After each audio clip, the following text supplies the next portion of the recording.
c'est pas une chronique comme j'ai eu l'habitude de faire, même si ça y ressemble. Aujourd'hui, de toute façon, vous l'avez vu dans le titre, je vais vous parler de l'œuvre d'un homme. Je suis pas du tout centré, mais bon.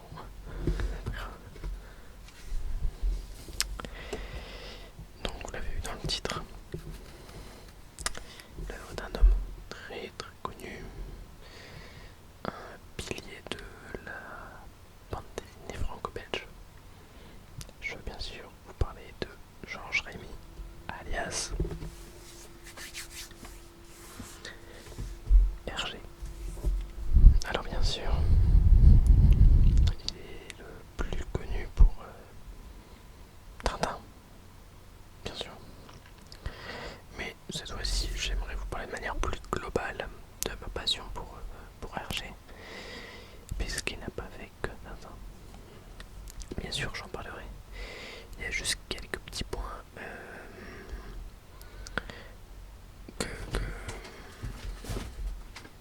je me rends compte que pour ma présentation, j'ai oublié de prendre un document.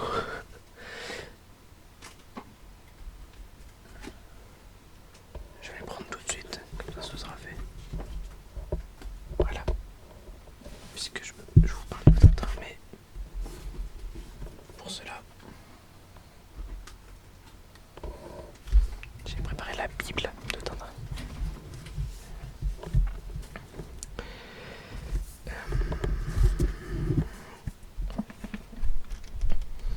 Donc il y a toute série de comment dire, de Hergé, dont je ne vous parlerai pas parce que je ne les ai pas encore lus. J'ai tellement de bouquins chez moi que je me dis ah bah tiens, je pourrais prendre ça, je pourrais prendre ça. Il y en a un qui n'était pas prévu mais que je vais quand même prendre pour vous présenter un petit peu.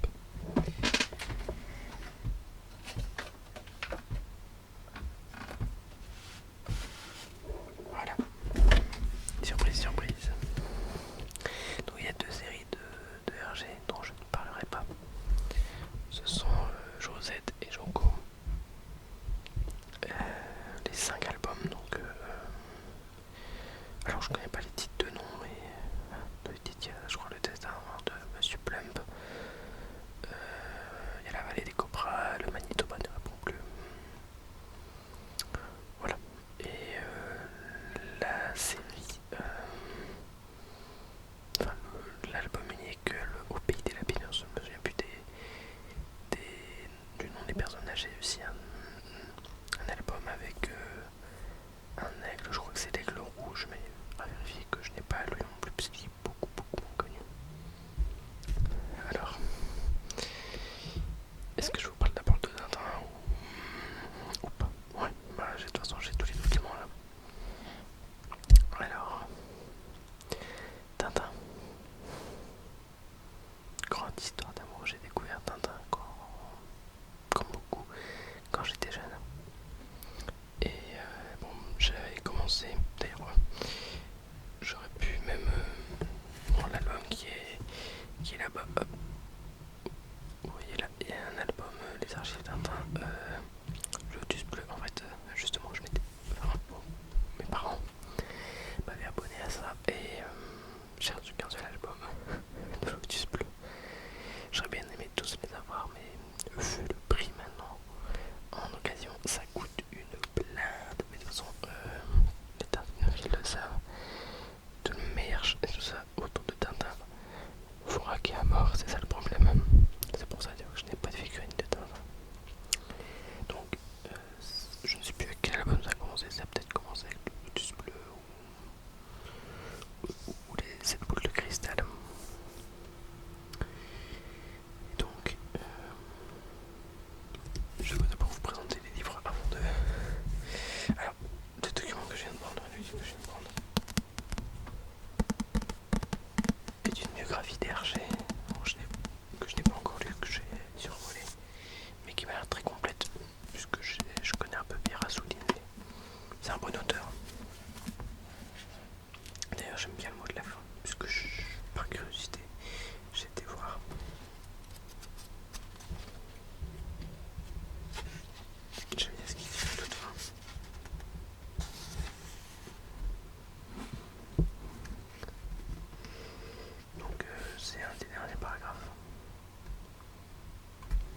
il est assez âgé, il est émerveillé et incrédule. Ces signes qui lui encore, par sa capacité à s'émouvoir et d'un texte songeant avec perplexité à l'affaire Spielberg, il se dit prêt tout de même à lui laisser sa liberté de création, même s'il ne doit pas y reconnaître Tintin, car il le tient pour un génie, lui et nul autre. Il s'épuise à parler, on lui ordonne d'arrêter. Il n'a pas conscience de sa fin si proche, jusqu'à ce que deux jeunes médecins de la clinique l'emmènent en urgence dans la salle des soins intensifs. Ça passe ou ça casse, murmure l'un d'entre eux. Allongé sur le chariot, Hergé a la force de prendre la main de Fanny, donc sa femme, Fanny Vlaminck, et de lui dire « Je t'aime ». Ce sont ses derniers mots, juste avant de sombrer encore. Le 3 mars 1983, vers 22 heures, il est délivré de son angoisse. Débarrassé de ses démons, il entre pour toujours dans la voie de la sagesse. Enfin apaisé. Il y a une belle écriture, je trouve, Pirasoline. Voilà, il me tarde de lire cette biographie assez conséquente. Elle fait quoi, 600 pages. Ouais, sans les notes, elle doit faire 734 pages. Pas mal pour Hergé qui a quand même une biographie assez grosse. Bref, la Bible, ce que j'ai appelé la Bible tout à l'heure, je l'ai trouvé ça en bouquinerie et encore la petite caisse.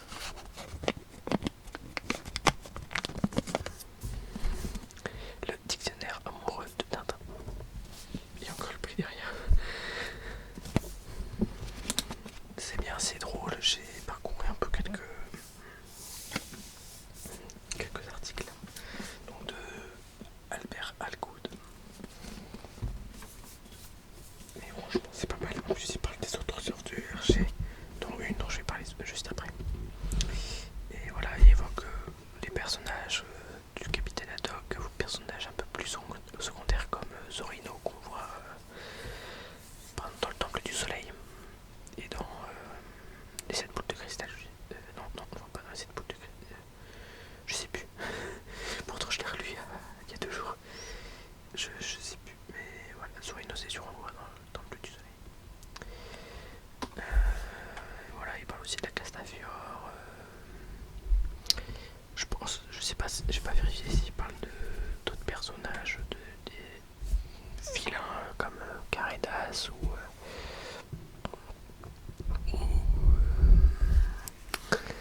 non, j'allais dire Rastapopoulos, mais lui c'est un vrai méchant. Bref, oui, c'est un vrai méchant, j'allais dire Alana. Mais voilà. Voilà, si vous aimez bien Tintin et Hergé, je vous conseille ce petit dictionnaire. Pour revenir à Tintin, je m'éparpille. Donc Tintin, c'est une série d'une vingtaine d'albums, 24 si je ne me trompe pas, et qui a commencé grâce à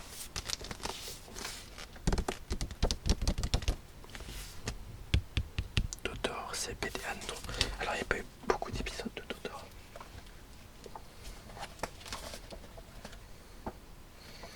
Mais voilà, c'est le personnage qui a inspiré Tintin. Et c'est l'abbé qui est, enfin je ne sais plus son nom de famille, qui a conseillé à Hergé de remanier un peu Totoro, de lui rajouter une petite houppette pour donner naissance à Tintin. Alors bien sûr, on a une grosse évolution graphique.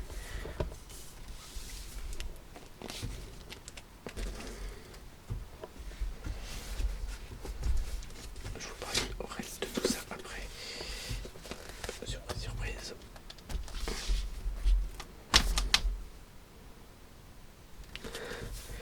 Je peux te faire trouver. Hop. C'est parce que j'ai tout mis dans le désordre.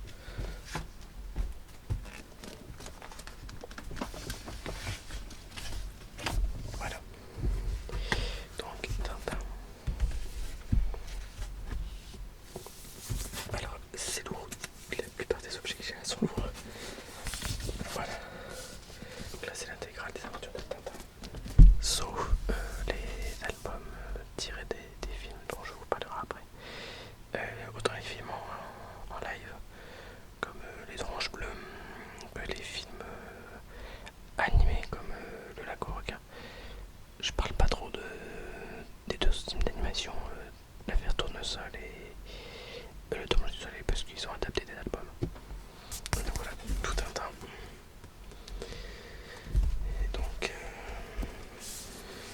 c'est notre pas numéro 1903, 1, 2, 3, 4, 5, 6, 7, 8, 3, 8, 24. Donc oui, 24 épisodes. Je vais vous faire la petite liste pour vous remettre en mémoire, comme ça fera un peu la ASMR. Tintin au pays des soviets, Tintin au Congo, Tintin en Amérique, les cigares du pharaon, le lotus bleu, l'oreille cassée, l'île noire, le sceptre d'Ottokar, le crabe aux pinces d'or, l'île mystérieuse, le secret de la licorne, le trésor de Rackham le rouge, les 7 boules de cristal, le temple du soleil, Tintin au pays de l'or noir, objectif lune, on a marché sur la lune, l'affaire Tournesol, Coq en stock, Tintin au Tibet, les bijoux de la Castafiore, vol 714 pour Sydney, Tintin et les Picaros, Tintin et l'Alvar. Sachant que pour ceux qui ne le savent pas, mais c'est très très connu, Tintin et l'Alvar est un album inachevé de Tintin qui est sous la forme de croquis. Je vais vous montrer. J'ai pris une page au hasard de Tintin et l'Alvar.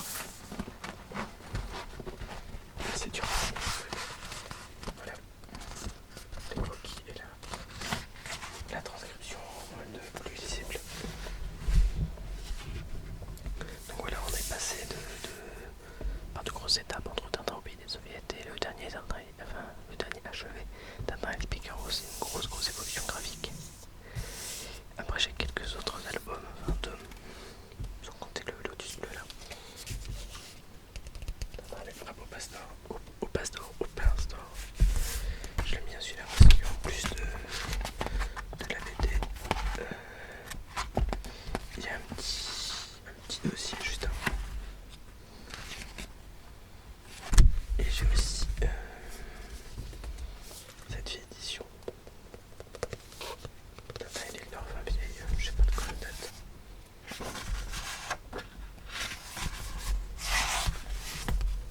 Mais c'est une édition noir et blanc. 2010. Et pacifique que ça. Mais j'aime bien parce que voilà, c'est en noir et blanc. Je sais pas si c'est la version originale, mais la couverture, oui. Je pense. Parce que là, on a Tintin sur une falaise avec le rocher. Alors que les mystérieuses, donc je regarde dans sa place. C'est l'île noire, pardon. Alors que dans la version album définitive,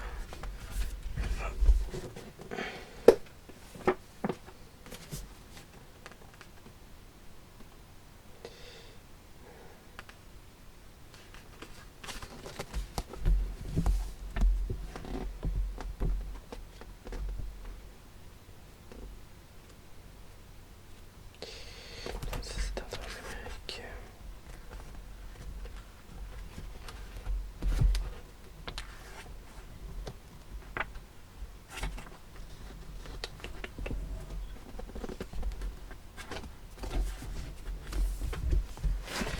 C'est compliqué à manier cette œuvre, à chaque fois que je lis un album, je suis obligé de m'asseoir.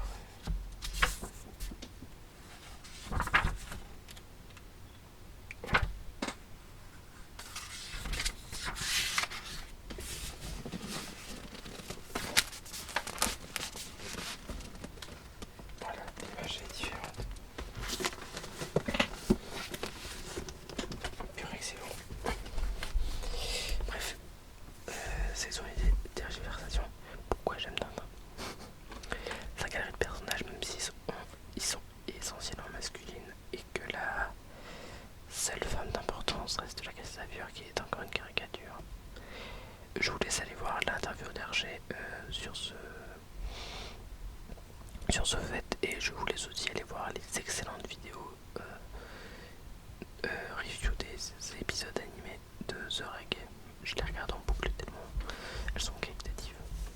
Et de toute façon, je vous ramènerai aussi vers The Reg pour une autre vidéo ASMR d'une série dont je vais parler. Je sais pas si je vais la sortir juste après celle de Tintin, mais je vais vous en parler prochainement. Entre deux, il y aura peut-être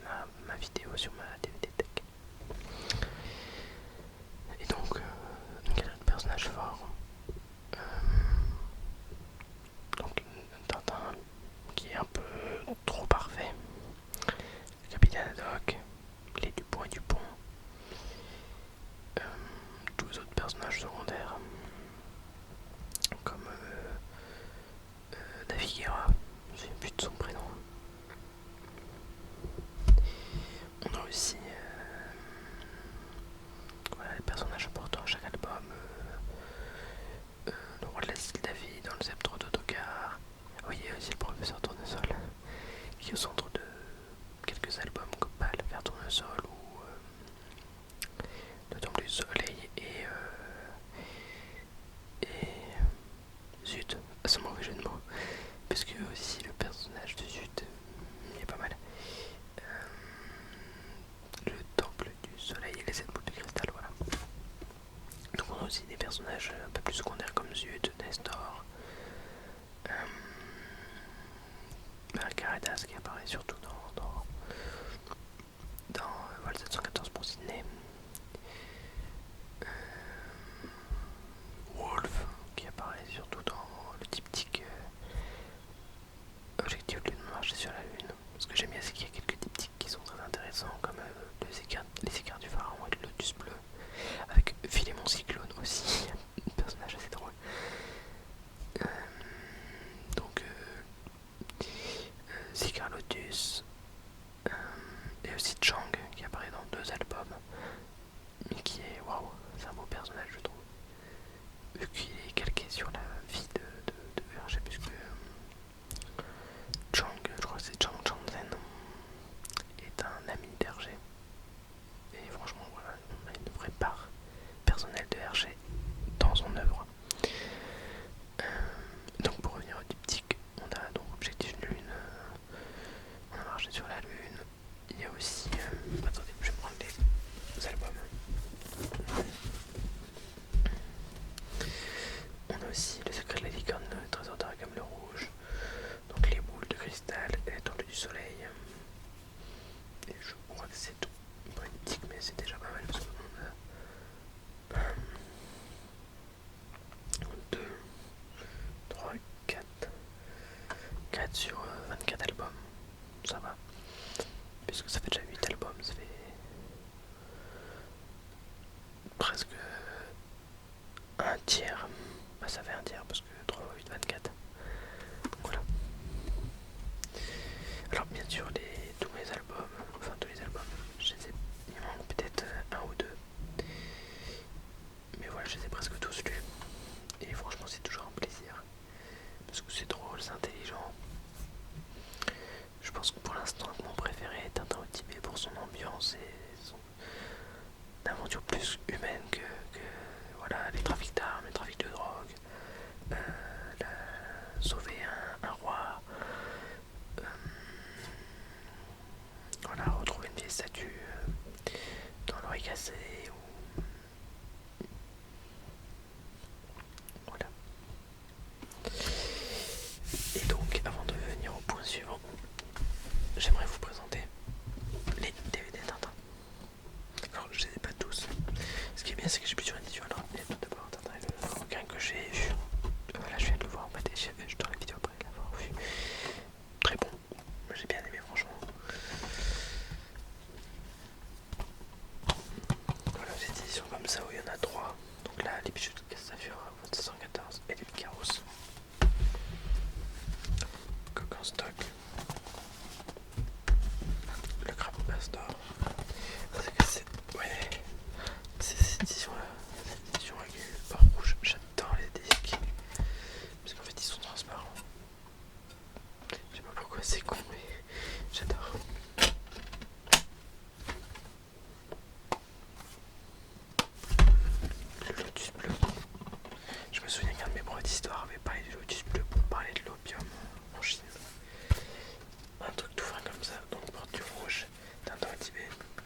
les exploits